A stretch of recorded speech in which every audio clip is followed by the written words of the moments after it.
Madali lang to mga lods. Tara, gawin natin. Let's go.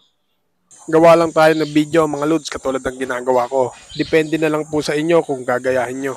Then medyo pagagalawin po natin yung ating soft drinks para medyo may action. Ganon din po gagawin natin sa pangalawang soft drinks. Kapag meron na po kayo niyan, tara po sa CapCut, gawin na po natin. Dito mga lods, focus po tayo sa pagpitek ng ating karakter. Stay lang po natin dyan yung playhead o yung puting guhit na yan. Saka po natin itap para ma-highlights. Then saka po natin piliin yung split.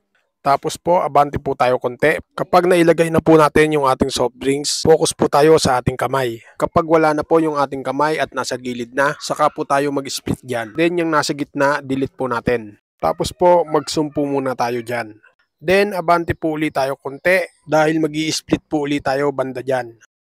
Ngayon po, kapag pinlay po natin yan, nagalaw po ang soft drinks po natin dyan. Tapos po, focus pa rin po tayo dyan sa nasa gitna dahil ibababa po natin yan gamit ang overlay. Kapag naibaba na po natin, stay po tayo sa pinakaunahan yan. Make sure lang po na nakatapat yung ating playhead o yung puting guhit na yan dyan sa una. Saka po natin piliin yung freeze sa baba. Ngayon po kapag may naka-freeze na po tayo, abante po tayo ng konti, mag-usli lang po tayo ng konti dyan. Saka po tayo mag-split dyan. Tapos po yung sobra, delete po natin. Stay pa rin po tayo dyan. Tapos po, piliin po natin sa baba yung remove BG. Then, custom removal po. Dito mga loads, piliin lang po natin yung brush.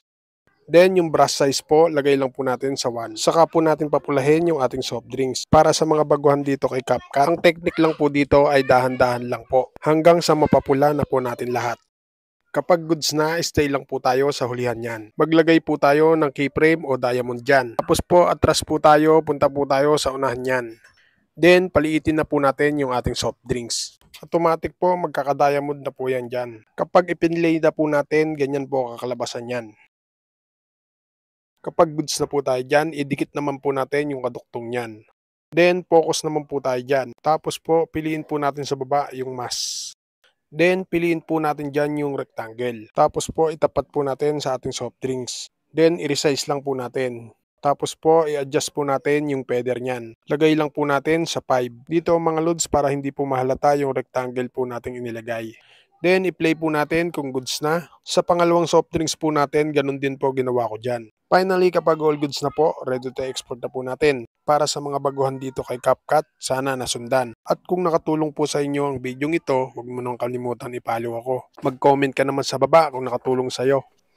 Nasundan ba? Sana nasundan at sana nakatulong. At kung nakatulong, pakishare mo naman ang video ito para makatulong din po sa iba. Paano mga Lord, salamat sa inyong panonood at thank you Lord. Peace out.